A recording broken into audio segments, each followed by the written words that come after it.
So hello and welcome दोस्तों, कैसे हैं आप सभी लोग। आई होप आप सभी लोग अपने अपने घरों में अच्छे होंगे और अच्छे प्रकार से अपनी एग्ज़ाम की तैयारी के लिए पढ़ाई कर रहे होंगे। चलिए, और इसमें मैं अभिषेक चंद आपकी मदद करने के लिए हमेशा खड़ा हूँ। सो दोस्तों, अभी तक हमारे 3 चैप्टर कंप्लीट हो चुके हैं। ठीक है, आपके थ्योरी के 3 चैप्टर मैंने पूरी तरह से करा दिए हैं। अब नेक्स्ट हम लोग जो नेक्स्ट चैप्टर करने वाले, सॉरी 4 चैप्टर हो गए हमारे, 5वां चैप्टर है, ये थोड़ा हेडिंग गलत हो चुकी है। 4 चैप्टर ऑलरेडी हमारे कंप्लीट हो चुके हैं। ये हमारा 5th चैप्टर है जिसका नाम है इलेक्ट्रिकल मेजरिंग इंस्ट्रूमेंट। लास्ट हमने इल्यूमिनेशन वाला चैप्टर करा था, आपको ध्यान हो तो पूरा चैप्टर कंप्लीट करा दिया। अगर किसी ने अभी तक नहीं देखे तो 2 वीडियोस में इल्यूमिनेशन वाला पूरा चैप्टर कंप्लीट है।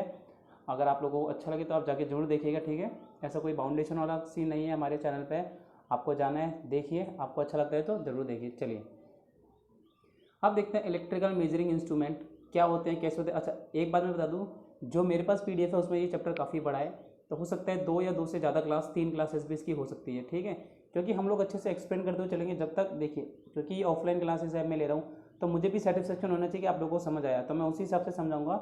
2 क्लासेस में तो शायद ही हो पाएगा। ठीक है, 2 से ढाई, मतलब 3 क्लासेस तो 3 हो जाएगी, बट ऐसा रहेगा टाइम कम हो जाएगा। 1-1 घंटे की क्लासेस और फिर हम आधे घंटे, लगभग जो भी है 2.5 से 3 घंटे इस चैप्टर को कंप्लीट करने में लगेंगे। तो चलिए, अब हम अपना चैप्टर स्टार्ट करते हैं। देखिए, मेजरिंग इंस्ट्रूमेंट क्या होता है। जितने भी आपके इलेक्ट्रिशियन आपके ट्रेड है, आपने अभी तक देखिए करंट, वोल्टेज, फ्रिक्वेंसी और आपका पावर फैक्टर सुना होगा, आपने वॉट मीटर सुना होगा। ठीक है, तो ये जो सारी चीज़ें होती है, इन सब को नापने के लिए, ठीक है, तो मेज़र करने के लिए, नापने के लिए जिस हम लोग जिन यंत्रों का उपयोग करते हैं, भाई आपका मेजरिंग इंस्ट्रूमेंट कहलाते हैं। ठीक है, अलग अलग, जैसे वोल्टेज नापने के लिए वोल्ट मीटर, करंट के लिए अमीटर, और इसके अलावा बात करें फ्रिक्वेंसी के लिए फ्रिक्वेंसी मीटर, तो अलग अलग तरह के मीटर आते हैं। ठीक है, इन सभी का जब हम इस्तेमाल एक एक करके करेंगे। इंपॉर्टेंट क्या रहेगा कि कौन सा मीटर किस सिद्धांत पर कार्य कर रहे हैं, कौन सा मीटर एसी के लिए इस्तेमाल करूंगा, कौन सा डीसी के लिए इस्तेमाल करूंगा, कौन सा फ्रिक्वेंसी नापने के लिए इस्तेमाल करेंगे। ठीक है, किस किस सिद्धांत पर कार्य करते हैं, इसी के आधार पर वर्क करेंगे। और इंपॉर्टेंट चीज़ क्या है, कौन सा मीटर कैसे वर्क करता है, एक्चुअली में उसकी वर्किंग कंडीशन क्या है, इन सभी चीज़ों पर भी हम लोग आज की वीडियो में बात करने वाले हैं। तो चलिए, आज की वीडियो स्टार्ट करते हैं और देखते हैं इलेक्ट्रिकल मेजरिंग इंस्ट्रूमेंट क्या है। इंट्रोडक्शन तो मैंने जनरली आपको दे दिया है। ठीक है, जनरली दे दिया है, ये नहीं देखेंगे। सबसे पहले देखते हैं हम लोग क्लासिफिकेशन क्या कहता है। इसका जो क्लासिफिकेशन है, तो देखिए, इसका क्लासिफिकेशन 2 तरह का, यानी कि मेजरिंग इंस्ट्रूमेंट आपके 2 प्रकार के होते हैं, primary and secondary. Primary instrument and secondary instrument, 2 तरह के आपके इंस्ट्रूमेंट्स होते हैं। अब बात करें प्राइमरी इंस्ट्रूमेंट की, तो प्राइमरी इंस्ट्रूमेंट क्या है, वो यंत्र या वो डिवाइस जो किसी सूचक युक्ति के द्वारा, कोई भी मान लो कि सूचक युक्ति है, उसके द्वारा किसी वैद्युतिक राशि की केवल उपस्थिति को दर्शा सकता है। कैसे कि भाई उपस्थिति दर्शाएगा, ये प्राइमरी इंस्ट्रूमेंट कहलाता है। माने कि आपसे ये नहीं कह सकता कि मेजर करके दिखा देगा एक ही बार में। ठीक है, अभी मैं अगर बोलूँ कि यहाँ से लेके काउंटिंग, ठीक है भाई, 1 से लेके 100, तो आपको नंबर दिखाएगा तो ना, वो बता देगा भाई 1 से लेके 100 नंबर है। वेट है, वेट है तो आपको 1 किलोग्राम 2 किलोग्राम पता है। सो कुछ चीज़ें होती है, जैसे कि ये मापन का सबसे तो सर्वाधिक सरल रूप है। इसके अलावा लंबाई अथवा दूरी का मेजरमेंट, पदार्थों का वेट यानी कि मास कितने किलो का है, वस्तुओं को काउंट करना आदि प्रारंभिक मापन के गुण है। ये क्या है, बेसिक आप कर सकते हो यार, नाप लिया, तो ये सारे बेसिक होते हैं। इस मापन की मुख्य विशेषता क्या है, इसके लिए मापी जाने वाली राशि के स्वरूप को परिवर्तित करने की। मानो भाई 1 किलो है तो वो 1 किलो ही रहेगा। ये तो ना भाई, अगर आटा 1 किलो है तो मैं बोलूँगा नहीं भाई 1 लीटर आटा दे दे, या मैं दूध लेने जाऊँगा तो ये बोलूँगा 1 किलो दूध दे दे, मैं बोलूँगा 1 लीटर दे। सो यहाँ पे किसी भी चीज़ को परिवर्तित करने की आवश्यकता नहीं होती, तथा इसके लिए प्रयुक्त यंत्र, जो इसके लिए अपन जो इंस्ट्रूमेंट प्रयोग किए जाते हैं, वो भी एकदम नॉर्मल लेवल के होते हैं, बिल्कुल आसान होते हैं, और ये प्राइमरी टाइप के होते हैं। उदाहरण के लिए, किसी विद्युत धारावाही चालक के निकट रखी चुंबकीय सुई उस चालक में से विद्युत धारा प्रवाह की उपस्थिति को दर्शाती है। तो ये नॉर्मल हो गया। अब आते हैं सेकेंडरी इंस्ट्रूमेंट, जो कि हम लोग उपयोग में लेते हैं ज़्यादातर, जो हमारे इलेक्ट्रिकल के काम के हैं। ये क्या है, देखिए, वह यंत्र जो किसी सूचक युक्ति के द्वारा किसी पूर्वांकित पैमाने पर किसी विद्युत राशि, मान लेता हूँ मेरे पास एक वायर है, अब इस वायर में से कुछ करंट फ्लो हो रही है, मान लेता हूँ 0.5 एम्पियर। अभी 0.5 एम्पियर मुझे कैसे पता पड़ेगी, अब ऐसा तो नहीं मैं टच करूँगा और करंट आएगा तो मुझे पता पड़ेगा, नहीं, मुझे क्या करना पड़ेगा, एक ऐसा डिवाइस लगाना पड़ेगा जो इस मीटर की करंट को नापे और मुझे बताए भाई कितनी करंट आई है, कितनी करंट आई है। तो ऐसा डिवाइस जो किसी वैद्युतिक राशि का मान दर्शाता है कि भाई इसमें इतनी करंट आई है, इसमें इतनी करंट आई है, वो आपका कहलाता है सेकेंडरी इंस्ट्रूमेंट। ठीक है, अब ये बहुत सारे होंगे, तो प्रारंभिक मापन द्वारा कई राशियों का यथार्थ मापन। ठीक है, अब क्या आप प्राइमरी इंस्ट्रूमेंट के द्वारा करंट, वोल्टेज, फ्रीक्वेंसी नाप सकते हो, नहीं। अतः मापन के विभिन्न सिद्धांतों का उपयोग इसमें किया जाता है। सेकेंडरी मापन के लिए अप्रत्यक्ष मापन विधि, यानी कि इनडायरेक्ट, ठीक है, हम डायरेक्ट नहीं, इनडायरेक्ट विधि का उपयोग करते हैं। अपन तो वैसे तो इंसान तो देखो हाथ में लेके, कई लोग बोलेंगे बोले बेटा बताइए कितने किलो है, अरे ये तो 2 किलो है, 1 किलो है, 1.5 किलो है, 1 से 2 किलो के बीच में। किसी को उठा के अपने घर में रिश्तेदार आते हैं उनको उठा के बोलेंगे अरे भैया तेरा वजन इतना कम है, ज़्यादा है। सो वो हम लोग डायरेक्ट कर लेते हैं, ठीक है। अब ये तो ना करंट को नापिए और नंगे तार को हाथ लगा के बोलो भाई इसमें 5 एम्पीयर करंट आ रही है, इसमें 4 आ रही है, इसमें 2 आ रही है। अरे भैया 5 एम्पीयर करंट आती है तो आप लोग मर जाओगे वहीं पे, ठीक है। हमारा शरीर तो बस 50 मिली एम्पीयर करंट भी है ना, तब भी हम लोगों को बहुत गंभीर शॉक लग सकता है। सो करंट बहुत डेंजर होती है, ठीक है। इसीलिए हम लोग क्या करेंगे, एक प्रॉपर इंस्ट्रूमेंट लेंगे जिसकी मदद से हम लोग एक करंट, वोल्टेज, फ्रिक्वेंसी और पावर का मेजरमेंट करेंगे। चलिए अब देखिए सेकेंडरी इंस्ट्रूमेंट। अब बात करते हैं सेकेंडरी इंस्ट्रूमेंट भी कुछ प्रकार के होते हैं, सूचक या इंडिकेटिंग, यानी कि वो जो कांटे वाले होते हैं ना, दिखाएगा आपको भाई इतने एम्पियर करंट हो गया, इतने एम्पियर वोल्टेज हो गया, रिकॉर्डिंग जो रिकॉर्ड करके रखेगा। और इंडिकेटिंग क्या होता है ये तो मुझे पता नहीं है, अभी आपको पढ़ के बता देंगे, ठीक है, बता देंगे। देखिए इंटरेस्टिंग है, इंडिकेटिंग भी आगे आएगा। चलिए इंडिकेटिंग इंस्ट्रूमेंट क्या होते हैं, तो वो यंत्र जो किसी वैद्युत राशि की तत्काल मान, यानी कि मानो भाई 5 एम्पियर करंट, तुरंत करंट से दिखा दिया 5 एम्पियर, 0 गए तो तुरंत 0 दिखा दिया, 5 हुए तो 5 दिखा दिया। सो तुरंत किसी भी पूर्वांकित, और वो पैमाना क्या पहले से मेरा नापा हुआ है, वो पहले से मेरा मेजर क्या हुआ पैमाना है। ऐसा नहीं आप अपनी मर्जी से बोले 1 एम्पियर 2 एम्पियर, यहाँ 5 एम्पियर या 10 एम्पियर, ऐसा नहीं। हमें एक सिस्टम के हिसाब से वो पूर्वांकित मापा हुआ पैमाना होता है। तो इंडिकेटिंग इंस्ट्रूमेंट में अमीटर, वोल्टमीटर, ओममीटर आते हैं। अब आता है रिकॉर्डिंग इंस्ट्रूमेंट, यानी कि रिकॉर्ड करने वाले। तो वो यंत्र जो किसी वैद्युतिक राशि के तत्कालिक मान को एक सुई, पेन, पेंसिल आदि के द्वारा ग्राफ पेपर पर अंकित। अच्छा आपने देखा होगा, मैं बताऊँ आपको, हॉस्पिटल वगैरह में जो आपका हार्ट बीट का ग्राफ नहीं आता ऐसे ऐसे करके, और वो निकलता भी रहता है, तो ये एक रिकॉर्डिंग है भाई, आपको रीडिंग दिखा भी रहे और साथ साथ उसको निकाल भी रहे। तो ग्राफ पेपर पर अंकित किया जाता है, ये रिकॉर्डिंग इंस्ट्रूमेंट कहलाते हैं। रिकॉर्डिंग इंस्ट्रूमेंट के द्वारा विद्युतिक राशि के मान में एक समय अंतराल के अंतर्गत, यानी कि एक पर्टिकुलर टाइम में होने वाले परिवर्तनों का पूरा रिकॉर्ड तैयार किया जाता है, जैसे recording voltmeter, recording power factor metre, ये सारे स्टोर रहते हैं, सेव रहते हैं। इंट्रीगेटिंग इंस्ट्रूमेंट, अब आगे देखिए इंट्रीगेटिंग इंस्ट्रूमेंट। सो वो यंत्र जो किसी विद्युतिक राशि के प्रेक्षण काल के अंतर्गत कुल मान को दर्शाता है। एक पर्टिकुलर टाइम के लिए हम लोग मानते हैं भाई इतने टाइम के लिए इसकी रीडिंग दिखाओ, ठीक है। जैसे आपके घरों में जो मीटर होता है वो इंडिकेटिंग इंस्ट्रूमेंट, इंट्रीगेटिंग।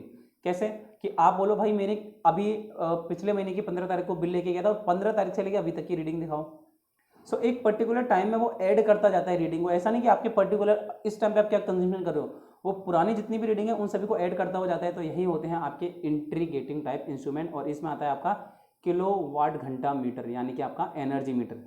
चलिए अब बात करेंगे, तो आई होप ये सारी चीज़ आपको इंडिकेटिंग इंस्ट्रूमेंट, रिकॉर्डिंग इंस्ट्रूमेंट और इंट्रीगेटिंग इंस्ट्रूमेंट क्लियर हो गया होगा। अब बात करते हैं हम लोग इंडिकेटिंग इंस्ट्रूमेंट में अपेक्षित आवश्यक बल, ठीक है। यानी कि जो इंडिकेटिंग आपके जितने भी इंस्ट्रूमेंट हैं, इंडिकेटिंग टाइप का पहला वोल्टमीटर, अमीटर, ओमीटर। अब ये जो डिफ्लेक्शन हो रहा है सुई का, तो मान लो भाई करंट आई तो क्या पता सुई एकदम से टॉप पे पहुंच जाए या सुई एकदम से जीरो पे आ जाए, टॉप पे पहुंच जाए, जीरो पे आ जाए, बहुत सारी चीज़ें इसमें हो सकती हैं। सो इसको हम किस तरह से रोकेंगे, इसको हम किस तरह से रोकेंगे, क्या करेंगे, देखिए इंडिकेटिंग प्रकार के वैद्युतिक मापन यंत्रों के प्रचालन के लिए 3 प्रकार के टॉर्क आवश्यक होते हैं, 3 प्रकार के टॉर्क। अब ये जो सुई ऊपर से नीचे से जीरो से आगे बढ़ रही है, आगे से जीरो पे आ रही है, फिर दोबारा, इन सब के लिए टॉर्क चाहिए, ठीक है। रोटेशन हो रहा है तो टॉर्क चाहिए आपको, तो ये टॉर्क आवश्यक होता है। अब टॉर्क 3 तरह का होता है, डिफ्लेक्टिंग टॉर्क, कंट्रोलिंग टॉर्क और डैम्पिंग टॉर्क। डिफ्लेक्टिंग, अब देखो डिफ्लेक्ट, कोई चीज़ एक जगह से दूसरी जगह मूव होना, ठीक है, डिफ्लेक्ट करना, ठीक है, ये डिफ्लेक्टिंग टॉर्क होता है। कंट्रोल, यानी कि इस डिफ्लेक्ट को बार बार मान लो वाइब्रेशन हो रहा है, इसको कंट्रोल करके एक सेट जगह पे लेके आना। और डैम्पिंग भी एक तरह से इसको रोकने का कार्य करता है। तो आगे देख लेते हैं हम लोग क्या कैसा आएगा। चलिए अब मैं बात करता हूँ डिफ्लेक्टिंग टॉर्क होता क्या है। डिफ्लेक्टिंग टॉर्क देखिए, सबसे पहला पॉइंट है आपका डिफ्लेक्टिंग टॉर्क।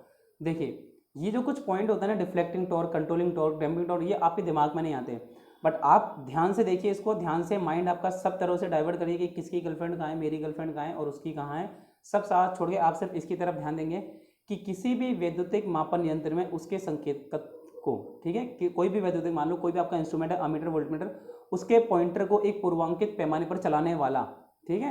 यानी कि आपको देखो, आपको क्या चलाती है, एक लड़की, एक लड़का है तो उसे एक लड़की के पीछे पीछे भागना पड़ता है, तो उसको चला कौन रहा है, लड़की, यानी कि उसका टॉर्क क्या है, ठीक है, उसको कौन चला रहा है, उसका टॉर्क क्या है, लड़की है, ठीक है। सो किसी भी वैद्युतिक मापन यंत्र में, यानी कि किसी भी लड़के को मान लें, उसको एक पूर्वांकित पैमाने पर, एक रास्ते पर, भैया आपको ये काम करना है, शाम को ये काम करना है, सुबह ये काम करना है, इतने बजे उठना है। सो एक वैद्युतिक मापन यंत्र में उसके संकेतक, यानी कि पॉइंटर को, कोई भी इंस्ट्रूमेंट है उसके पॉइंटर को एक पूर्वांकित पैमाने पर, मानो कि कोई भी पैमाना दे रखा है, यहाँ पे अलग अलग रीडिंग दे रखी है, उस पर चलाने वाला टॉर्क ही डिफ्लेक्टिंग टॉर्क कहलाता है। सो किसी भी इंस्ट्रूमेंट में सुई को एक जगह से दूसरी जगह चलाने वाला टॉर्क ही डिफ्लेक्टिंग टॉर्क कहलाता है। यह यंत्र में से प्रवाहित होने की गई विद्युत धारा के किसी एक प्रभाव, अब यंत्र में से जितनी भी करंट फ्लो होगी उसके किसी एक प्रभाव पर, या तो उसमें प्रभाव हो सकता है, या चुंबकीय प्रभाव, या स्थिर वैद्युतिकी आदि, 3 तरह के प्रभाव में से किसी के भी द्वारा ये टॉर्क विकसित हो सकता है।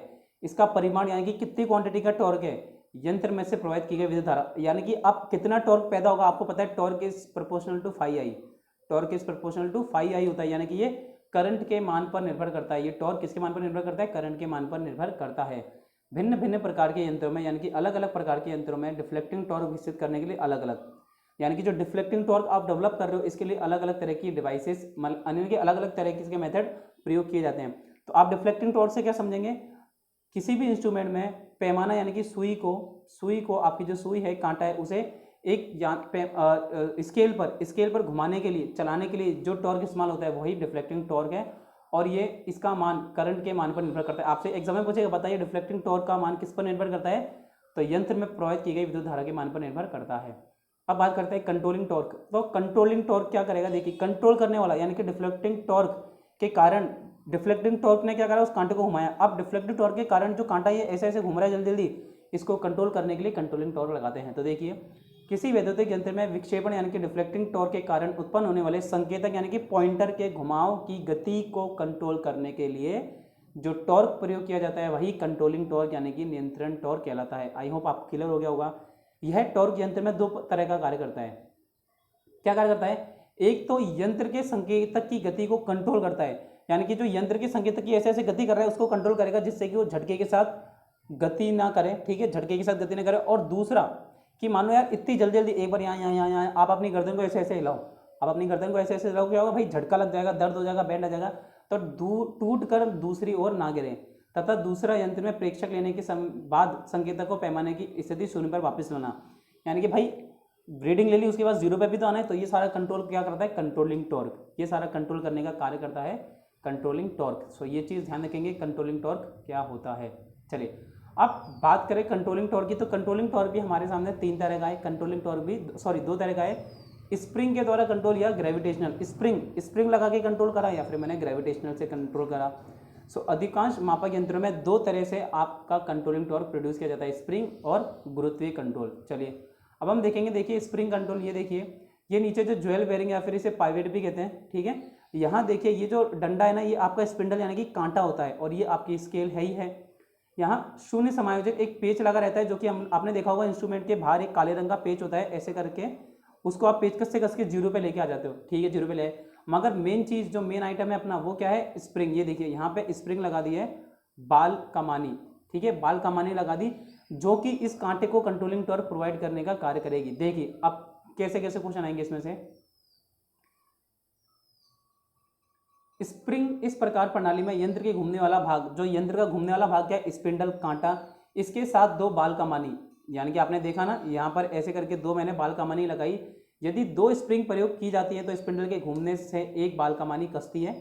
अब मान लो कि 2 आपने स्प्रिंग लगा दी, तो एक स्प्रिंग के स्पिंडल के घूमने से एक बाल कमानी, तो एक कसती जाएगी यानी कि कंजस्टेड टाइट होती जाएगी, और दूसरी लूज होती जाएगी, ठीक है, दूसरी लूज होती जाएगी। जब विक्षेपण टॉर्क यानी कि डिफ्लेक्टिंग टॉर्क के कारण यंत्र का जो स्पिंडल है, जैसे आपने डिफ्लेक्टिंग टॉर्क दिया तो यंत्र का स्पिंडल यानी कि कांटा घूमता है, और उससे जुड़ी बाल कमानियों में एक स्टैटिक एनर्जी इकट्ठी होती है। अब जैसे जैसे वो घूमेगा, तो देखिए अपन कोई चीज़ मूव करते तो एनर्जी रिलीज होगी, तो स्टैटिक एनर्जी, एक तरह की स्टैटिक एनर्जी जो ये हमारी स्प्रिंग है ये एकत्रित करेगी, और ये ऊर्जा क्या करेगी, अब ये जो एनर्जी स्टोर हो गई, ये एनर्जी स्पिंडल के घुमाव का कंट्रोल करती है या विरोध करेगी। जो तो स्पिंडल घूम रहा है बार बार, ठीक है, आप ऐसे अपने जीवन में शादीशुदा मर्दों से पूछो कि वो अब इससे घूम सकते हैं, नहीं, क्योंकि उनका कंट्रोल उनकी वाइफ के हाथ में होता है, उनकी सारी एनर्जी उनकी वाइफ के हाथ में होती है। तो स्पिंडल के घुमाव का विरोध करती है, और वाइफ अपने पति के घुमाव का विरोध करती है। तो कांटा क्या एक तरह का पति है, कांटे क्या है, पति हैं, ठीक है, टॉर्क पत्नियां हैं। अभी स्प्रिंग लगा दी तो स्प्रिंग एक तरह से टॉर्क ही तो दे रहा है, तो ये पत्नी है जो उसको कंट्रोल कर रही है।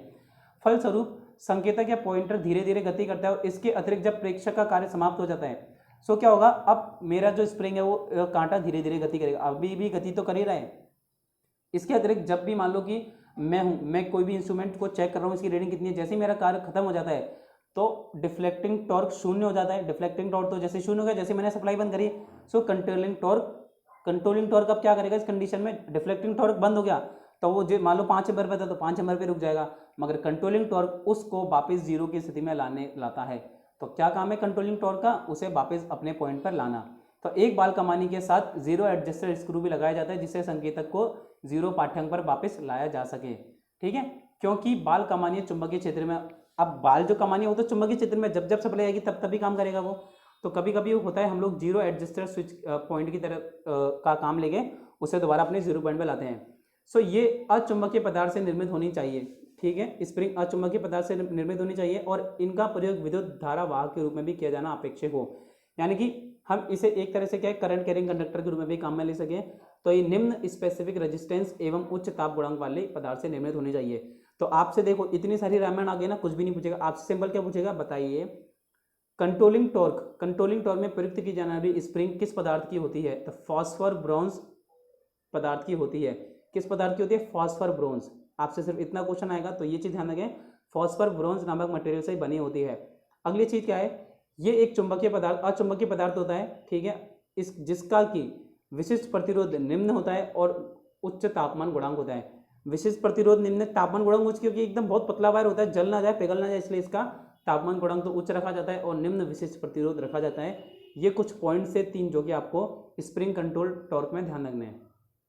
चलिए अब देखें ग्रेविटी कंट्रोल। तो देखिए ग्रेविटी यानी कि क्या है, गुरुत्वाकर्षण बल जो कि जमीन की तरफ खींचते चीजों को। तो देखिए एक काउंटर वेट लगा दिया मैंने, एक एक्स्ट्रा काउंटर वेट लगा दिया। ये काउंटर वेट क्या करेगा, इसको जो डिफ्लेक्ट हो रहा है, बार बार डिफ्लेक्ट हो रहा है, इसको कंट्रोल करने का कार्य क्या करेगा, काउंटर वेट आपने जो लगाया है।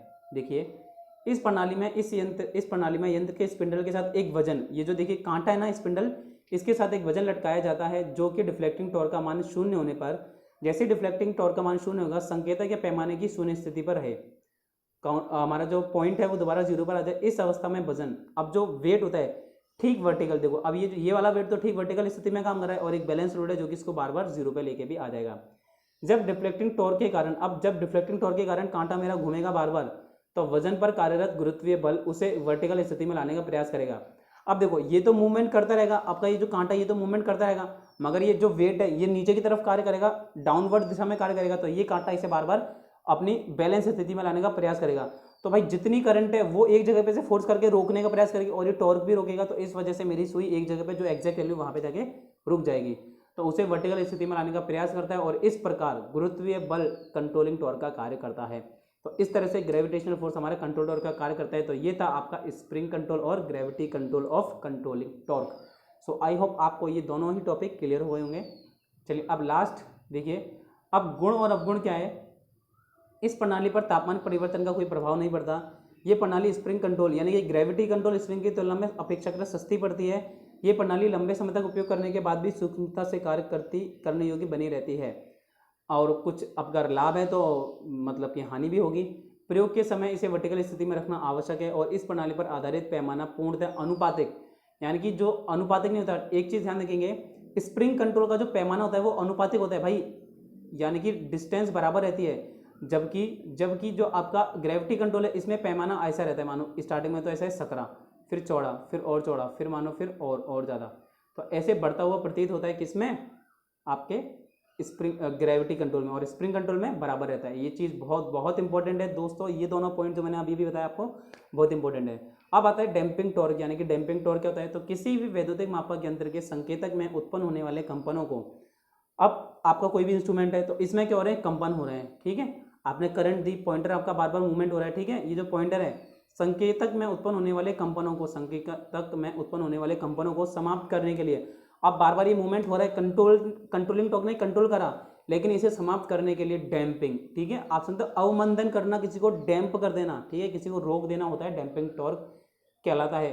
यदि यंत्र में अवमंदन टॉर्क की व्यवस्था ना की जाए तो उसका संकेतक पाठ्यांक में दाएं बाएं, अगर डैम्पिंग टॉर्क ना हो तो ये बार बार दाएं बाएं कंपन करने लगेगा और पाठ्यांक लेने में अधिक समय लगेगा। संकेतकों के कंपन का कारण क्या होता है, अब कारण क्या है, जो डैम्पिंग टॉर्क और कंट्रोलिंग टॉर्क है आपसी प्रतिक्रिया अच्छी नहीं है। आपसी प्रतिक्रिया इन दोनों का मतलब तालमेल अच्छा नहीं है। ठीक है, डैम्पिंग टॉर्क और ये कंट्रोलिंग टॉर्क आपस में दो भाई हैं, ठीक है, सॉरी भाई बहन है, दोनों लड़ रहे हैं। ठीक है, दोनों लड़ रहे हैं तो तालमेल अच्छा नहीं है, तो इसीलिए अवमंदन टॉर्क होता है जो इनका बड़ा भाई होता है। बड़ा भाई होता है ओए शांत बैठ जा, दोनों को चिल्ला के चल शांत बैठ जा। अब इसकी क्या विशेषताएं होनी चाहिए, संकेतक की गति शून्य अवस्था में होने पर डैम्पिंग टॉर्क का मान भी शून्य होना चाहिए। मानो अगर कि 0 पॉइंट पे तब डैम्पिंग टॉर्क कुछ भी ना करे। ये प्रणाली सस्ती, सरल व आसान होनी चाहिए। प्रणाली अधिक स्थान घेरने वाली नहीं होनी चाहिए, ठीक है, ज़्यादा स्थान ना घेरे। और वैद्युतिक मापन यंत्रों में आप डैम्पिंग, अब डैम्पिंग क्या कर रहे हैं, मानो रोकने के लिए, तो रोकने के लिए अब डैम्पिंग भी 3 तरह की है। डैम्पिंग भी दोस्तों 3 तरह की है। थोड़ा सा पानी वानी पी लेते हैं, ठीक है, ये 20 मिनट तो हो गए, पानी वानी पी लेते हैं, थोड़ा सा पता नहीं चलता समय का।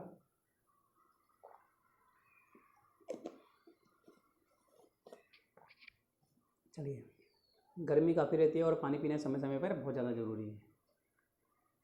अब डैम्पिंग में आएगा सबसे पहले एयर फ्रिक्शन डैम्पिंग। तो देखिए, सबसे पहले इसका डायग्राम दिखा दूं। इसमें जो आपका संकेतक है, संकेतक के साथ एक पिस्टन कनेक्ट किया जाता है। संकेतक के साथ एक पिस्टन कनेक्ट किया जाता है। देखिए ये पिस्टन है, और ये पिस्टन क्या है, एक एयर चैम्बर में पैक रहता है। ये जो पिस्टन है हमारा, ये एक एयर चैम्बर में फिक्स रहता है। अब क्या होता है, ये जो एयर चैम्बर है, इस एयर चैम्बर में एयर भरी रहती है, और एयर के द्वारा है ना, यही इसे इसके ऑक्सीलेशन को कम ज़्यादा करता है। यही इसके ऑक्सीलेशन कम ज़्यादा क्या पूरा कंट्रोल करता है। अब देखेंगे किस तरह से करता है। आई होप आपको डायग्राम दिख गया होगा। अब आगे बढ़ते हैं। इस प्रणाली में यंत्र के स्पिंडल के साथ, यंत्र है, आपने जो इसका स्पिंडल है, कांटा, इसके साथ एक एल्यूमिनियम धातु से बना हुआ पिस्टन नुमा पत्ती जोड़ दी जाती है। और ये पत्ती एक वृत्तखंडीय बेलनाकार, जो एक माने कि सर्कुलर बेलनाकार, देखा आपने, इस तरह से वृत्तखंडीय बेलनाकार एयर चैम्बर में गति करती है। जब डिफ्लेक्टिंग टॉर्क के कारण, मानो कि जब डिफ्लेक्टिंग टॉर्क के कारण स्पिंडल घूमेगा, तो उसके साथ ही पिस्टन नुमा पत्ती भी वायु कक्ष में गति करेगी। अब देखो, जैसे जैसे क्या है आपका ये पिस्टन घूमेगा, जैसे जैसे ये स्पिंडल घूमेगा, तो इसके साथ ही कनेक्टेड पिस्टन भी तो घूमेगा, इसके साथ कनेक्टेड पिस्टन भी घूमेगा, गति करेगा, ठीक है, ये पॉइंट ध्यान रखेंगे। अब जब गति करेगा तो वायु के घर्षण के कारण अब एयर में फ्रिक्शन होगा। इसके फ्रिक्शन के कारण पिस्टन नुमा पत्ती तथा साथ ही स्पिंडल से जुड़े संकेतक की घूर्णन गति, अब बार बार ये ऊपर नीचे होगा, तो क्या फ्रिक्शन के कारण कुछ ना कुछ रुकेगा ना, इसकी गति घट जाएगी। और दूसरे शब्दों में कहें, यंत्र में अवमंदन अर्थात डैम्पिंग टॉर्क उत्पन्न हो जाता है, क्योंकि बार बार चीज हो रही है, रुक जाओ। अगर आप मान लो बार बार एक जगह से दूसरे जगह भागोगे, ठीक है, एक तो है तो आप जल्दी जल्दी भागोगे, मगर इसके साथ आपके साथ कोई वेट हो तो आपकी स्पीड कम हो जाएगी, यानी कि आपको कंट्रोल करना पड़ेगा। तो ये जो डैम्पिंग है, ठीक है, ये डैम्पिंग क्या करेगी, इसको कंपन मुक्त कर देती है। तो सर्वाधिक प्रयोग की जाने वाली एयर डैम्पिंग है। देखो, अभी पिस्टन पूरा फिक्स रहता है बराबर, अभी बार बार ऊपर नीचे होता है, क्योंकि कांटे की वजह से। तो कुछ बात देर बाद थकेगा भी तो सही, भैया थक जाएगा। तो ये फ्रिक्शन के कारण इसकी गति कंट्रोल हो जाती है, और यही है आपकी एयर फ्रिक्शन डैम्पिंग। यही आपकी एयर का बार बार फ्रिक्शन हो रहा है ना, पिस्टन से एयर का बार बार फ्रिक्शन हो रहा है, तो यही आपकी एयर फ्रिक्शन डैम्पिंग है। आई होप आपको एयर फ्रिक्शन डैम्पिंग क्लियर हो गई होगी। अब एयर फ्रिक्शन डैम्पिंग के बाद दूसरा नंबर आता है एडी करंट डैम्पिंग का, यानी कि भंवर धारा डैम्पिंग, ठीक है, भंवर धारा डैम्पिंग। अब देखिए, भंवर धारा डैम्पिंग के लिए क्या लगा दिया, यहाँ पे एक पतली एल्यूमिनियम की डिस्क लगा दी, और इसके साथ परमानेंट मैग्नेट। अब परमानेंट मैग्नेट है और एक कंडक्टर है, तो आपको पता है एडी करंट तो पैदा होगी, और एडी करंट पैदा होगी तो वो डैम्पिंग भी कर देगी। देखिए, इस प्रणाली में यंत्र के स्पिंडल से एल्यूमिनियम अथवा तांबे से बनी एक गोल चक्की, अब जो स्पिंडल था आपका, कांटा था, उसके साथ हमने क्या करा, एक डिस्क लगा दी, एल्यूमिनियम की गोल चक्ति लगा दी। चक्ति को क्या करेंगे हम, एक स्थायी परमानेंट मैग्नेट के बीच गैप में रखा जाता है, यानी कि जो चक्ति है, देखो ये जो आपकी चक्ति थी, इसके साथ में क्या करा, मैंने एक परमानेंट मैग्नेट लगा दी। इस चक्ति के साथ मैंने एक परमानेंट मैग्नेट के बीच में गैप रखा जाता है, लगा दी। अब जब डिफ्लेक्टिंग टॉर्क के प्रभाव में स्पिंडल घूमेगा, अब अगर स्पिंडल घूमेगा तो उसके साथ चक्ति भी घूमेगी। अब स्पिंडल घूम रहा है, चक्ति घूम रही है, तो स्थायी चुंबक में चुंबकीय क्षेत्र उत्पन्न होगा, और उसमें चुंबकीय क्षेत्र तो है ही, सप्लाई दी तो उसमें मैग्नेट है यार, मैग्नेट है तो मैग्नेट के अंदर चुंबकीय क्षेत्र लाइन आ जाएगी, और बार बार ये डिस्क जब घूमेगी तो इसमें करंट पैदा होगी, ईएमएफ पैदा होगा। अब इधर जो करंट पैदा होगी वो होगी एडी करंट। तो यहाँ पे क्या होगा, इस जो डिस्क में है, इस चुंबकीय क्षेत्र में एडी करंट पैदा होती है, और अवमंदन यानी कि डैम्पिंग टॉर्क उत्पन्न करती है। अब ये करंट प्रोड्यूस हो गई, अब ये करंट क्या करेगी, जिस वजह से प्रोड्यूस हुई है उसका विरोध करेगी। और ये किस वजह से प्रोड्यूस हुई है, जो कांटा बार बार घूम रहा है, कांटे की वजह से डिस्क घूम रही है, तो ये उसका विरोध करेगी, यानी कि हमें डैम्पिंग प्रोवाइड हो जाती है। जिससे अब क्या होता है, ऐसे यंत्रों में केवल स्थायी चुंबक का उपयोग होता है, और ये प्रणाली एक सफल और उपयोगी अवमंदन प्रोवाइड करती है। आपको पता है लेंस का नियम कहता है, लेंस का नियम कहता है कि करंट जिस कारण से उत्पन्न हुई है उसी कारणों का विरोध करेगी। अब करंट कैसे प्रोड्यूस हुई, डिस्क के घूमने से, डिस्क के घूम रहे स्पिंडल, तो स्पिंडल की गति का विरोध करेगी। तो ये था eddy current damping. I hope आपको क्लियर हो गया होगा, ठीक है। एडी डैम्पिंग ज़्यादा हार्ड नहीं है, ठीक है, आप लोगों को बस दिमाग एकदम कोने पे रखना है, ठीक है, मतलब कि दिमाग एक तरफ केंद्रित रहना चाहिए और आपको इजीली समझ आ जाएगी। चलिए, तो ये देखिए डायग्राम में एडी करंट का। अब आती है लिक्विड। अब देखिए यहाँ पे क्या करा, स्पिंडल को एक पंखे में लगा दिया और इसके साथ एक पंखा लगा दिया। अब पंखा पानी के अंदर, लिक्विड के अंदर गति को रोकेगा नहीं रोकेगा? रोकेगा। तो देखो यही डैम्पिंग हो गई। सो इस प्रणाली में यंत्र के स्पिंडल से एल्यूमिनियम धातु से बने 4 पंखे जोड़े जाते हैं। एल्यूमिनियम धातु के बने 4 पंखे और उसे द्रव्य से भरे, मानो कोई लिक्विड है उससे भरे कक्ष में रखा जाता है। तो जब डिफ्लेक्टिंग टॉर्क जब कांटे को घुमाएगा तो उससे जुड़े पंखे द्रव्य में डूबे होने के कारण धीरे धीरे, अब आपको पता है पानी में गति बिल्कुल कम हो जाती है, पानी में गति कम हो जाती है। अब इससे होगा डैम्पिंग टॉर्क उत्पन्न होगा और यह अवमंदन टॉर्क संकेतक को कंपन मुक्त कर देता है। तो ये प्रणाली उन स्थानों में प्रयोग की जाती है जहां पर हम लोग वर्टिकल स्थिति में, ठीक है, वर्टिकल स्थिति में लगाए जाते हैं, जैसे कि पैनल बोर्ड इत्यादि में। अब आप डैम्पिंग से एक चीज नहीं समझे अभी तक दोस्तों, डैम्पिंग क्या कर रहे हैं भाई, जैसे कोई चीज यहाँ घूम रही है तो उसे अपोजिट डायरेक्शन में घुमाओ, अपोजिट डायरेक्शन में घुमाएंगे तो वो रुक जाएगा ना, ठीक है, रुक जाएगा। तो यही क्या करते हैं इन्होंने, कुछ ना कुछ ऐसा मैकेनिज्म करा कि अपोजिट डायरेक्शन में एक और चीज मूवमेंट करे, एक और चीज घूमे, जिसकी वजह से मेरा डैम्पिंग प्रोड्यूस हो। डैम्पिंग क्या, एक तरह से मानो कि कोई इस डायरेक्शन में घूम रहा है और दूसरे डायरेक्शन में घूम रहा है तो धीरे धीरे इसकी गति को रोक देगा, धीरे धीरे इसकी गति को रोक देगा। तो यही होती है फ्लूइड फ्रिक्शन डैम्पिंग और टोटल डैम्पिंग। तो डैम्पिंग 3 तरह की मैंने पढ़ी। सबसे पहली क्या पढ़ी मैंने, एयर फ्रिक्शन डैम्पिंग, दूसरे नंबर पे एडी करंट डैम्पिंग और थर्ड नंबर पे फ्लूइड फ्रिक्शन डैम्पिंग, ठीक है, द्रव्य घर्षण अवमंदन। तो ये 3 तरह की डैम्पिंग क्या सभी लोगों को क्लियर है? ठीक है, क्लियर होनी ही चाहिए, काफ़ी अच्छे से मैंने एक्सप्लेन करने की कोशिश की है, ठीक है। चलिए अब बात करते हैं permanent magnet moving coil. Permanent magnet moving coil क्या होती है और कैसे कार्य करती है, देखते हैं, चलिए। अच्छा, सबसे इंपॉर्टेंट चीज़ क्या है, परमानेंट मैग्नेट मूविंग कॉइल का आपको पहले तो नाम ध्यान रखना है। एग्जाम में कम से कम 4 से 5 बार ये प्रश्न आया है कि परमानेंट मैग्नेट मूविंग कॉइल यानी कि PMMC का पूरा नाम क्या है। तो आपको ध्यान रखना है स्थायी चुंबक मूविंग कॉइल, या इंग्लिश में ध्यान रखें तो परमानेंट मैग्नेट मूविंग कॉइल है। एग्जाम में ऐसा नहीं आएगा कि सा चू मू कुआ का पूरा नाम बताओ, एग्जाम में इंग्लिश में पूछेगा, इसलिए इंग्लिश में ध्यान रखें PMMC का पूरा नाम परमानेंट मैग्नेट मूविंग कॉइल, ये चीज़ ध्यान रखेंगे। चलिए अब अगली चीज़ देखिए कि इस यंत्र में स्केल पर संकेतक का चालन एक कुंडली के द्वारा होता है। तो जो स्केल है इस पर इसका जो पॉइंटर का चालन एक वाइंडिंग कुंडली के द्वारा होता है, जिसे हम मूविंग कॉइल कहते हैं, ठीक है, जिस मूविंग कॉइल, इसीलिए इसका नाम क्या है, मैग्नेट तो परमानेंट है और कॉइल आपकी मूवमेंट कर रही है। तो जो आपका स्केल डिफ्लेक्शन दे रहा था, ठीक है, वो एक वाइंडिंग के द्वारा यानी कि कुंडली के द्वारा होगा, इसीलिए इसका नाम मूविंग कॉइल रखा गया है।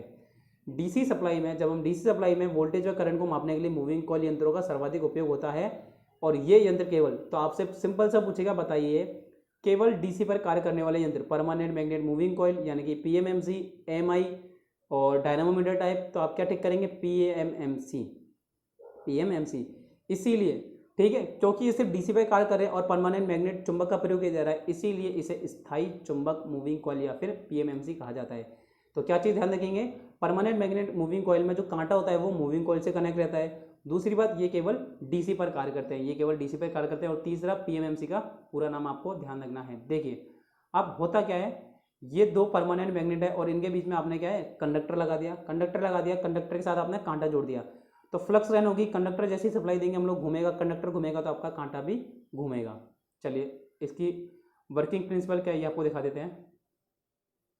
हालांकि बीच में आता नहीं, बट मैं आपको वर्किंग प्रिंसिपल बता रहा हूँ, इसमें से कोई भी बात पूछी नहीं जाएगी, जो जो पूछी जा रही है मैं वो आपको बताता जा रहा हूँ।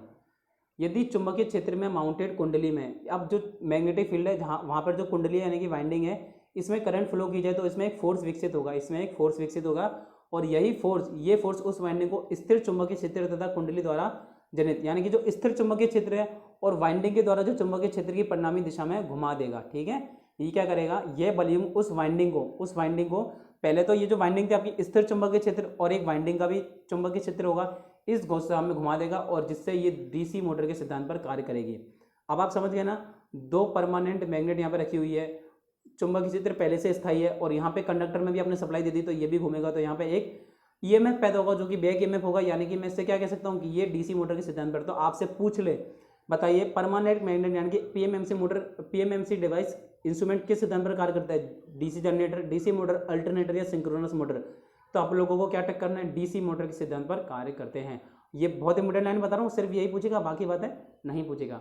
कंस्ट्रक्शन की बात करें, देखिए ये परमानेंट मैग्नेट है, ठीक है, यहाँ पे आपने मूविंग कॉइल लगाई, कांटा लगा दिया, इसके लगा दिया, बाकी तो चीज़ें है ही क्या। तो ये पूछ रहा है कंस्ट्रक्शन में यहाँ क्या क्या होता है, तो कोई काम का नहीं है, ठीक है। देखिए परमानेंट मैग्नेट 2 ध्रुवखंड एल्यूमिनियम से बने आयताकार ढांचे पर रैपिड हुई वाइंडिंग, स्पिंडल, कमानी, जो कि कमानी यानी कि क्यों, स्प्रिंग कंट्रोल के लिए, 2 ज्वेल बेरिंग, पूर्वांकित पैमाना, स्केल, काउंटरवेट अगर आप ग्रेविटी कंट्रोल ले रहे हैं, नरम लोहे की रॉड, सब ये सब होते हैं।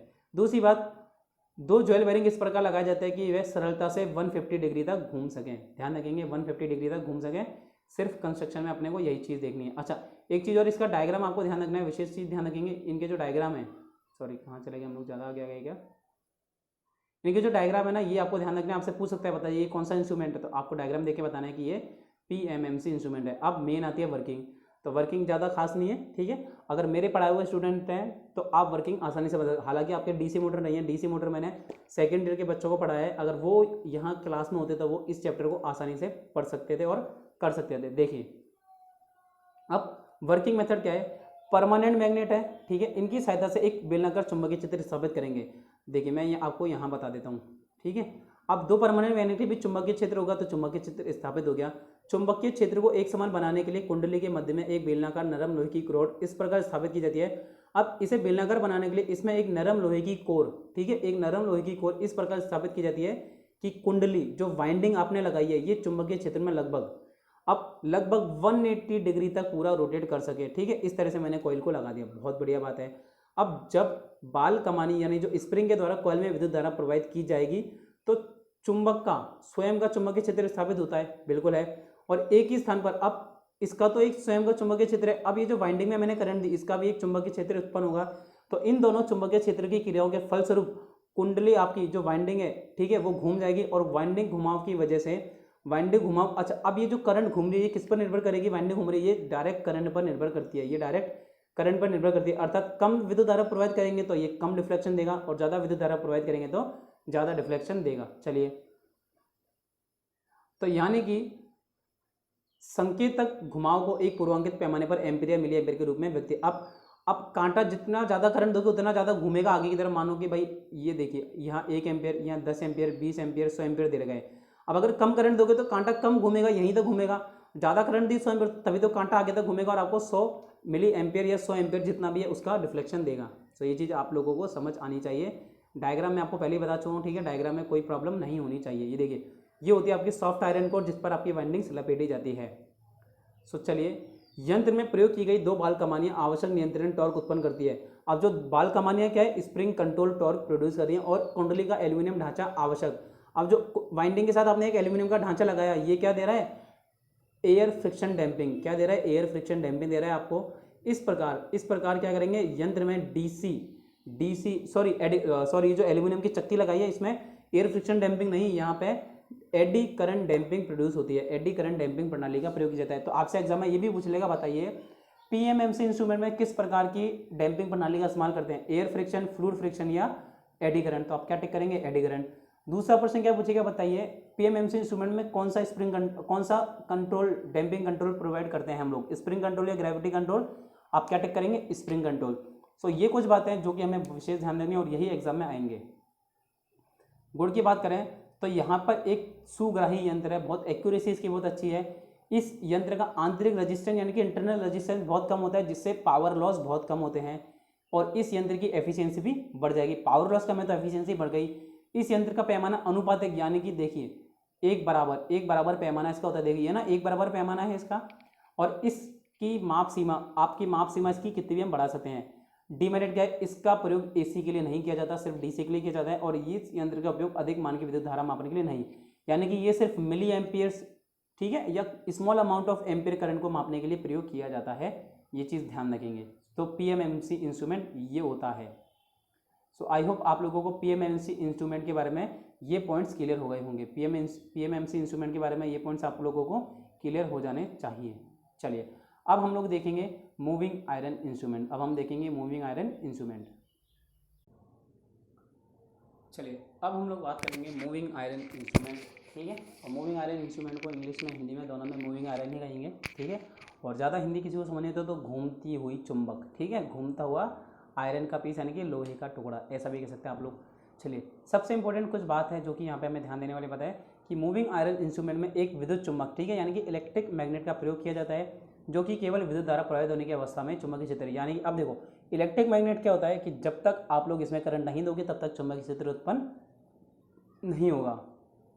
दूसरी चीज़, यहाँ पर डैम्पिंग जो है हम लोग एयर फ्रिक्शन डैम्पिंग, ठीक है, वायु अवमंदक प्रणाली का प्रयोग किया जाएगा। दूसरी पॉइंट ध्यान रखने वाली बात, तीसरी पॉइंट, एकमात्र ऐसा मतलब ये एक इंस्ट्रूमेंट ऐसा है मूविंग आयरन जो AC व DC दोनों पर कार्य कर सकता है। बहुत बहुत इंपॉर्टेंट चीज़ कि मूविंग आयरन इंस्ट्रूमेंट AC व DC दोनों पर कार्य करता है, ये भी चीज़ इंपॉर्टेंट है। चलिए, इस यंत्र में कुंडली के स्थान पर, यानी कि जो अपने वाइंडिंग कर रहे थे कुंडली के स्थान पर एक लोहे की डिस्क या लोहे की पत्ती या चकती का इस्तेमाल किया जाता है जो कि स्पिंडल को घुमाती है।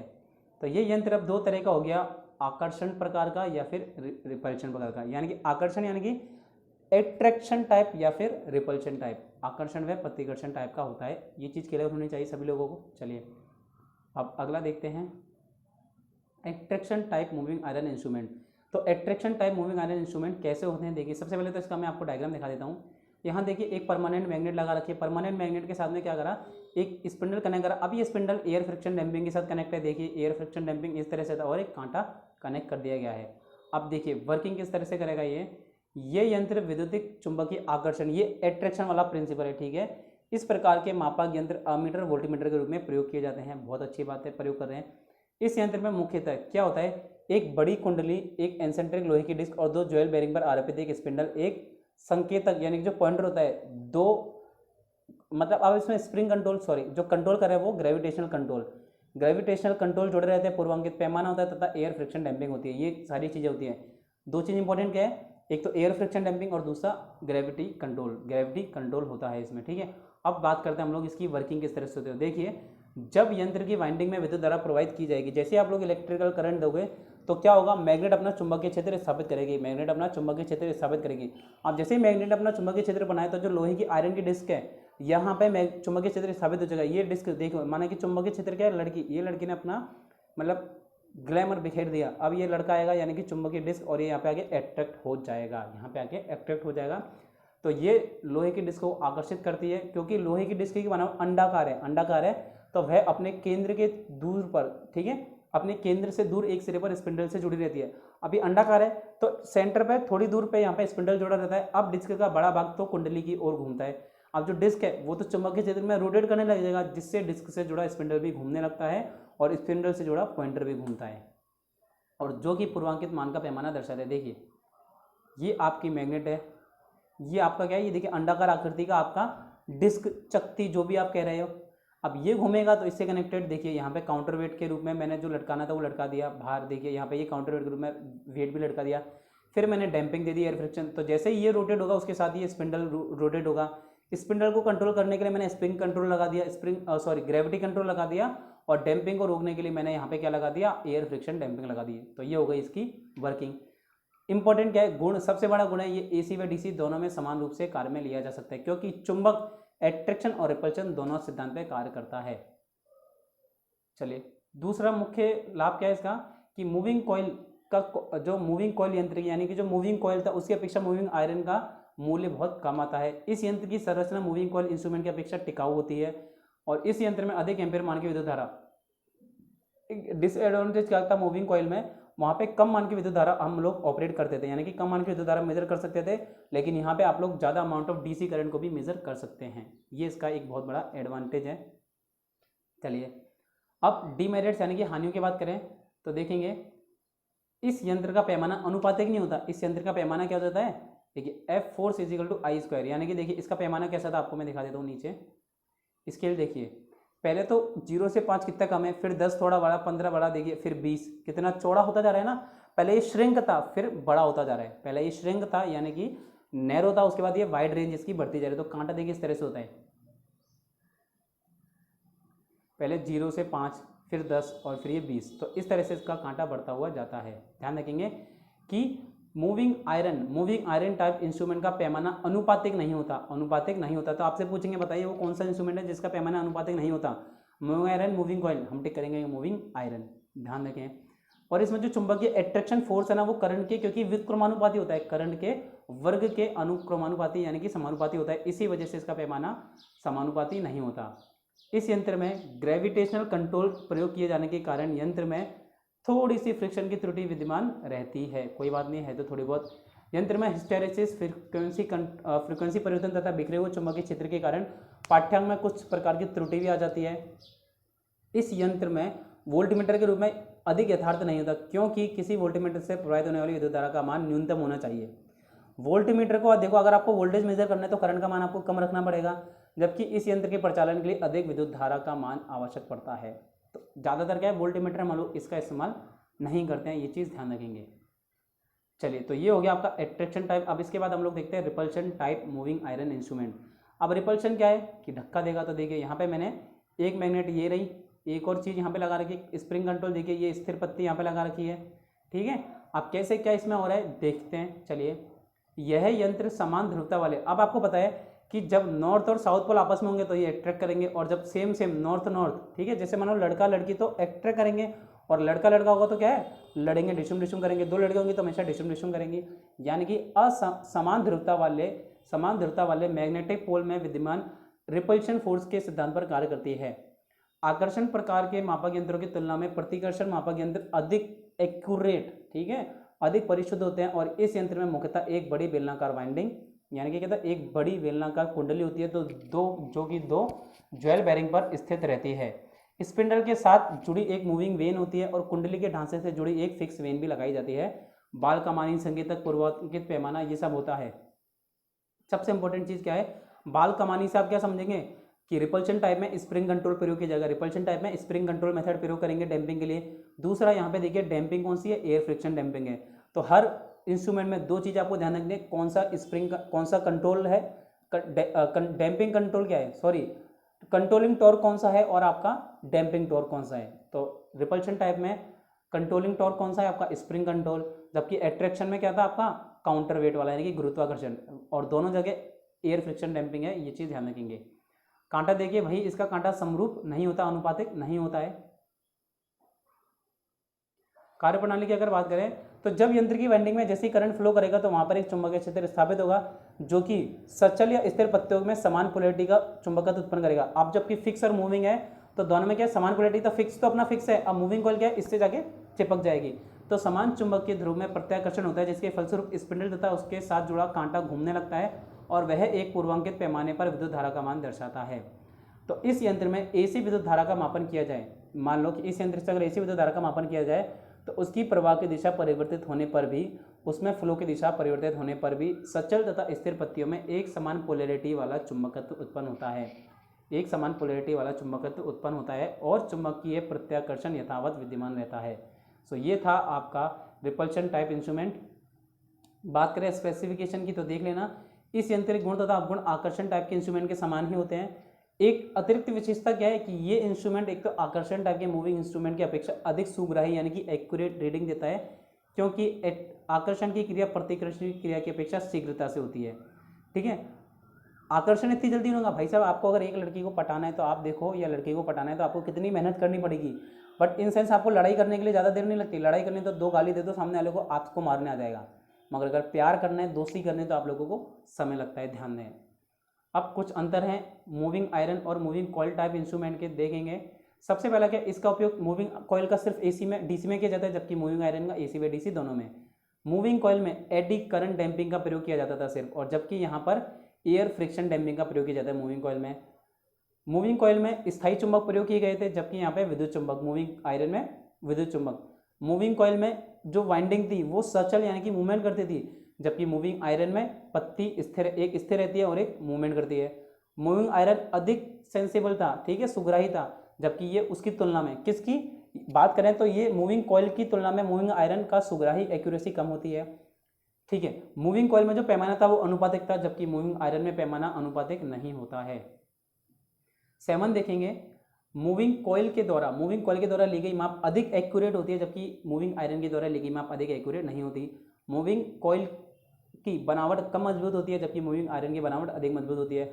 मूविंग कॉइल में पावर लॉस बहुत ज़्यादा हो रहा था, जबकि यहाँ पे यानी कि मूविंग आयरन में पावर लॉस कम होता है। मूविंग कॉइल में इसका उपयोग वोल्टमीटर के रूप में आसानी से कर सकते हैं, जबकि मूविंग आयरन का इस्तेमाल हम लोग वोल्टमीटर के रूप में आसानी से नहीं कर सकते। क्यों? क्योंकि यहाँ पे करंट की वैल्यू अधिक बढ़ती जाती है, इस वजह से हम लोग वोल्टमीटर का इस्तेमाल नहीं कर सकते। तो ये था आपका मूविंग आयरन और मूविंग कॉइल। मूविंग कॉइल कह सकते हैं, परमानेंट मैग्नेट मूविंग कॉइल कह सकते हैं, या फिर आप परमानेंट मैग्नेट मूविंग आयरन भी नाम दे सकते हैं। मगर ज़्यादातर आपसे पूछेगा पीएमएमसी का पूरा नाम, कौन सी डैम्पिंग, कौन सा स्प्रिंग कंट्रोल आपने, यानी कि कौन सा कंट्रोलिंग टॉर्क लगाया, ये सारी चीज़ें बहुत ज़्यादा इंपॉर्टेंट होती है। सो आपको यही सारी ज़्यादा चीज़ें क्या है कि जो आपको ध्यान में रखने वाली बात है, ठीक है। यही कुछ चीज़ें हैं जो कि आपको ध्यान में रखनी चाहिए। चलिए अब देखेंगे आपका अमीटर आएगा यहाँ पे, ठीक है। रेंज एक्सटेंशन करने का आएगा मल्टी रेंज, चलिए मल्टी रेंज वाला देखिए। सो ये कुछ चीज़ें क्या है कि ये जो पूरा मल्टी रेंज वाला है ना, ये पूरा एक टॉपिक कवर करेगा, ठीक है। आज के चैप्टर में अभी मैं अगर इसे पढ़ाने की कोशिश करूँगा तो आपका देखिए टाइम हो जाएगा काफ़ी, या चलिए अभी हम इसे करते हैं, आज की क्लास में ख़त्म करने की कोशिश करते हैं, अगर हो जाए तो कोशिश करेंगे तो हो जाएगा, वैसे ऐसी बड़ी बात नहीं है, कर देते हैं, देखते हैं क्या, ठीक है। ज़्यादा से ज़्यादा क्लास 1 घंटे की हो जाएगी, बट कोई बात नहीं, होगी तो होगी। अमीटर क्या होता है, यानी कि अमीटर किस तरह से होता है और किस तरह से काम करता है। चलिए, किसी भी सर्किट में करंट मेजरमेंट करने के लिए प्रयुक्त किए जाने वाले मापक यंत्र को अमीटर, वो सर्किट जो करंट का मेजरमेंट करे, वो सर्किट जो करंट का मेजरमेंट करे वो अमीटर कहलाता है। सो अमीटर को बनाने के लिए आपको पता है अमीटर मूविंग कॉइल टाइप का इंस्ट्रूमेंट या फिर अन्य प्रकार के यंत्रों का भी प्रयोग किया जा सकता है। करंट मापने के लिए यानी करंट मेजरमेंट करने के लिए अमीटर को सर्किट के सीरीज क्रम में कनेक्ट किया जाता है। अमीटर को सर्किट के सीरीज क्रम में कनेक्ट किया जाता है। आप लोगों को पता है अमीटर को कैसे कनेक्ट करेंगे, हम लोग सीरीज क्रम में कनेक्ट करेंगे। हमेशा अमीटर सीरीज में और वोल्टमीटर पैरेलल में कनेक्ट किया जाता है।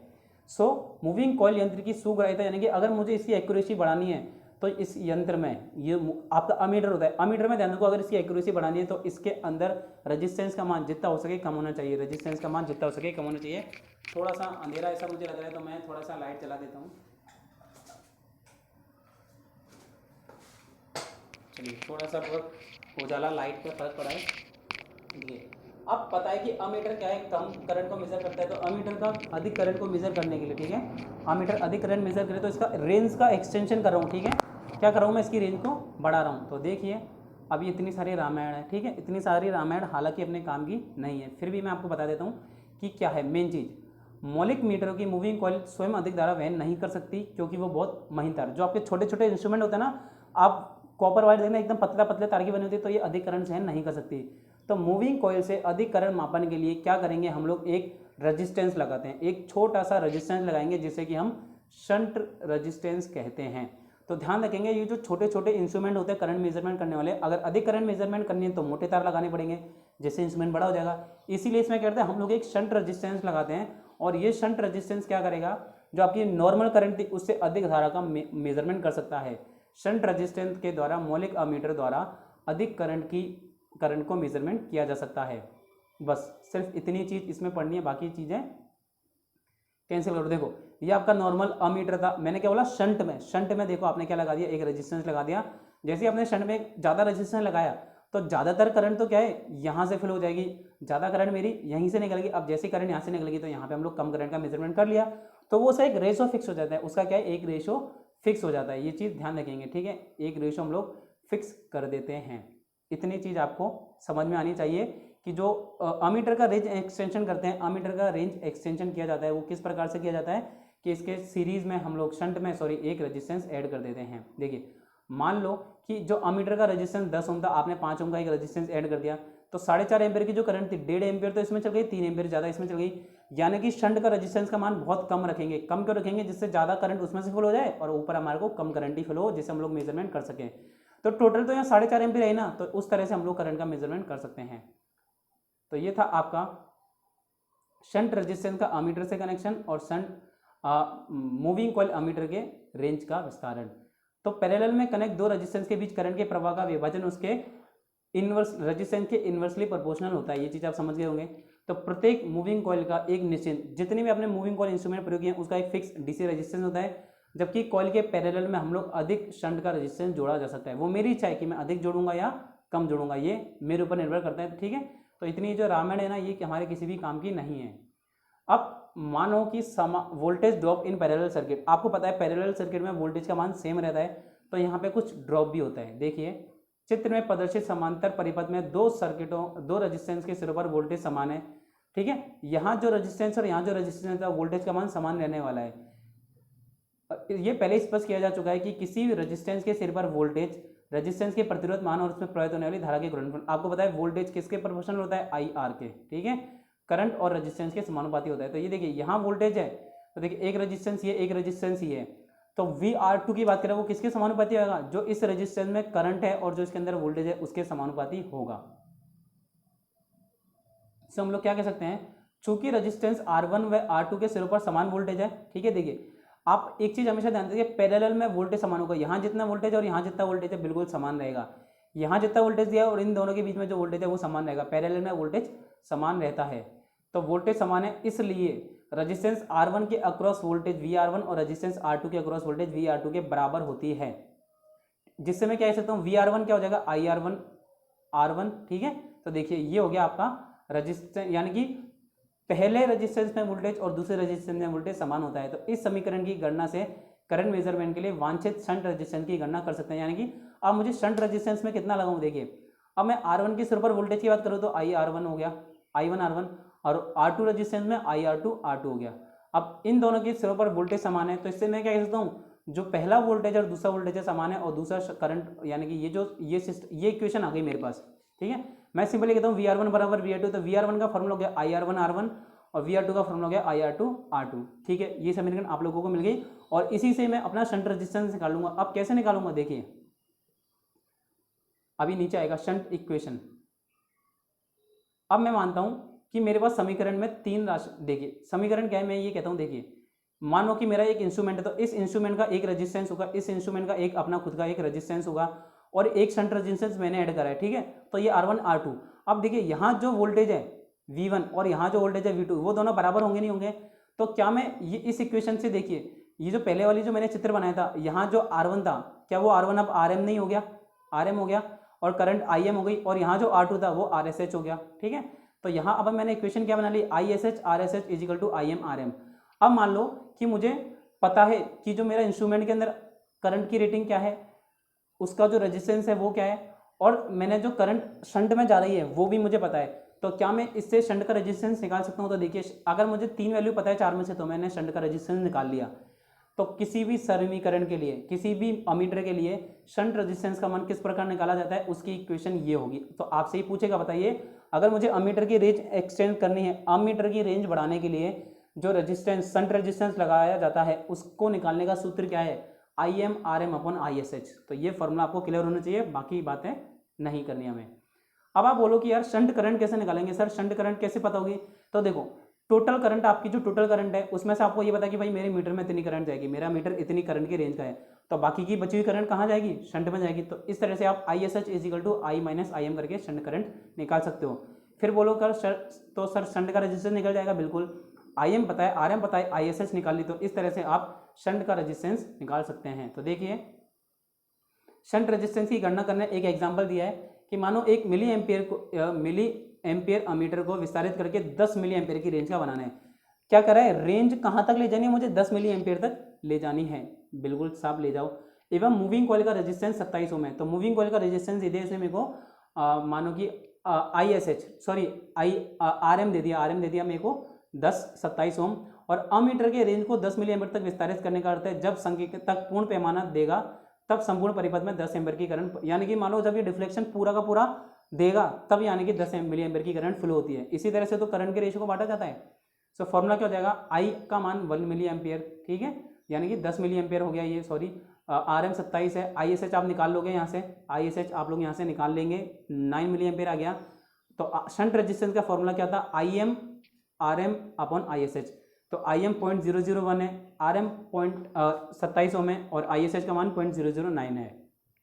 देखिए यानी कि जब आप 3 ओम का रेजिस्टेंस लगाओगे तब आप 10 मिली एम्पियर तक की करंट को मेजर कर सकते हो, तब आप 10 मिली एम्पियर की करंट तक का मेजरमेंट कर सकते हैं। सो क्या आप ये समझे, मेरा इंस्ट्रूमेंट तो था भाई 1 मिली एम्पियर का, और मगर मैंने इस 1 मिली एम्पियर के इंस्ट्रूमेंट को देखिए 1 मिली एम्पियर के जो इंस्ट्रूमेंट था उसे मैंने 10 मिली एम्पियर का बना लिया। कैसे, जब आप 3 ओम का रेजिस्टेंस उसमें ऐड करेंगे शंट में। सो क्या आप लोगों को ये चीज़ क्लियर होनी चाहिए, ठीक है। अब आप लोगों को ये चीज़ काफ़ी हद तक क्लियर हो गई होगी। चलिए अब देखते हैं मल्टी रेंज अमीटर, ठीक है। मल्टी रेंज अमीटर क्या है, सर्किट में voltage drop of ammeter in circuit. चलिए कोई नहीं, ये टॉपिक हम लोग 5 मिनट में कवर कर लेंगे। मल्टी रेंज अमीटर क्या होता है, केवल कुछ एप्लीकेशन के अलावा एक यानी कि एक परास वाले अमीटर का उपयोग व्यवहारिक रूप से केवल जैसे 0 से 1 एम्पियर अथवा 0 से 100 एम्पियर या 0 से 10 एम्पियर के लिए, यानी कि मानो जो अमीटर 0 से 1 एम्पियर मेजर कर रहा था, समान वाइंडिंग जो पतले पतले तार थे उसी में वो ज़्यादा मेजरमेंट कर रहा है, ज़्यादा मेजरमेंट कर सकता है।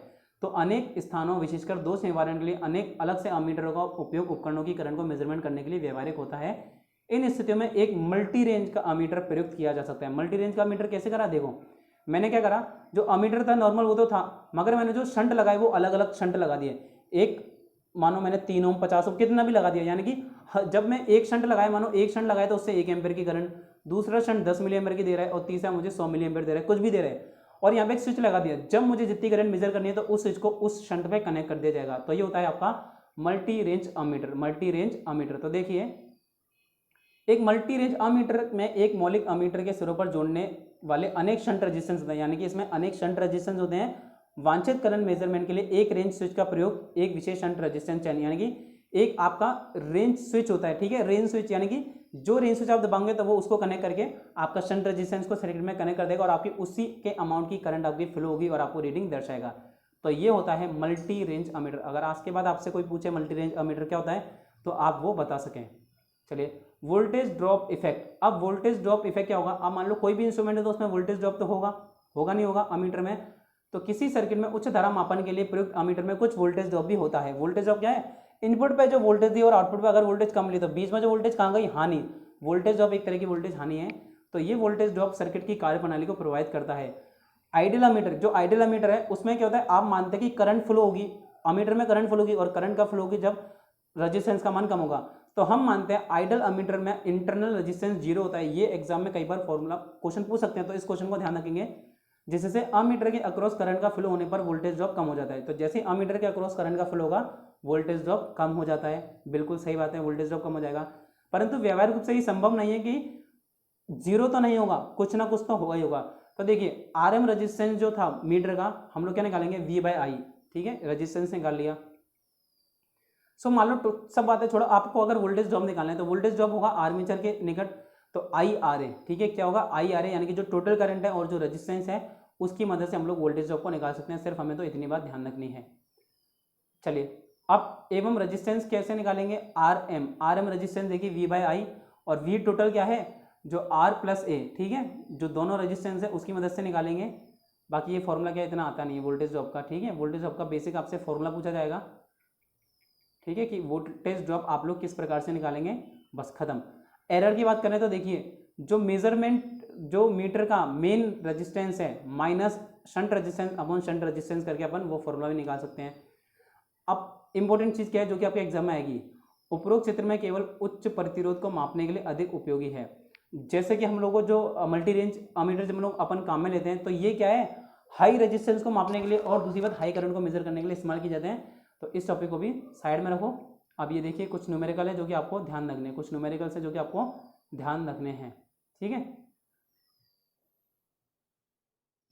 चलिए इसको मुझे लगता है कि जो इक्वेशन है ना, ये इक्वेशन क्या कहना चाह रही है, देखिए अब एक सबसे इंपॉर्टेंट चीज़ देखिए, आपको शंट रेजिस्टेंस निकाला है। देखिए इसने क्या करा है, शंट रेजिस्टेंस का मान। अब ऊपर जो हमने शंट रेजिस्टेंस का फॉर्मूला क्या पढ़ा था अभी देखिए, IM RM अपॉन RSH, ठीक है, ये फॉर्मूला अभी सॉरी RSH क्या ISH, ये फॉर्मूला अभी मैंने आपको ऊपर बताया था। बट प्रैक्टिकली क्या है, जो आप शंट रेजिस्टेंस निकालते हैं, जो शंट रेजिस्टेंस आप लोग निकालते हैं उसका फॉर्मूला थोड़ा सा अलग हो जाता है। उसका जो फॉर्मूला है, ये एक फॉर्मूला होता है RSH = RM upon M-1 upon M-1, और M-1 क्या होता है एक्चुअली में I अपॉन IM, ये क्या होता है IM अपॉन IM। तो मैं क्या ये नहीं कह सकता, देखिए RSH का फॉर्मूला क्या था, ये फॉर्मूला देखें यहाँ पे RSH निकाला था हमने, इसका फॉर्मूला क्या था IM RM अपॉन ISH, ठीक है। अब ISH था, यानी कि मैं क्या कह सकता हूँ, देखिए RSH तो देखिए RM की जगह RM यहाँ पे है। अब IM और RM देखिए यहाँ पे क्या है, देखिए I ऊपर है और IM नीचे अपॉन में दे रखा है इसने, यानी कि इसने क्या करा, ये जो नीचे का ISH था ISH अपॉन IM कर दिया, ISH अपॉन IM क्या हो जाएगा, इसने M माना, इसने ये M माना है। तो क्योंकि ये अपोजिट में लिख रहा है, देखिए I अपॉन IM लिख रहा है और जबकि मेरा क्या है IM अपॉन ISH, तो इसने अपॉन में लिखा M अपॉन M-1, ये इसका फॉर्मूला दिया इसने, जो कि शंट रेजिस्टेंस मेजर करने के लिए काम में लिया जाता है, जो कि शंट रेजिस्टेंस को मेजर करने के लिए काम में लिया जाता है। तो ये फॉर्मूला अपने को विशेष ध्यान रखना है। चलिए अब वोल्टमीटर है, वोल्टमीटर हम लोग नेक्स्ट क्लास में लिखेंगे, ठीक है, काफ़ी अच्छे, मतलब 1 घंटे लगभग हमारी क्लास हो चुकी है, तो इसी को हम लोग ध्यान से पढ़ेंगे। तो थैंक यू दोस्तों, इस वीडियो को अच्छे से देखिए, ज़्यादा से ज़्यादा शेयर कीजिए, मिलते हैं हम अपनी नेक्स्ट क्लास में।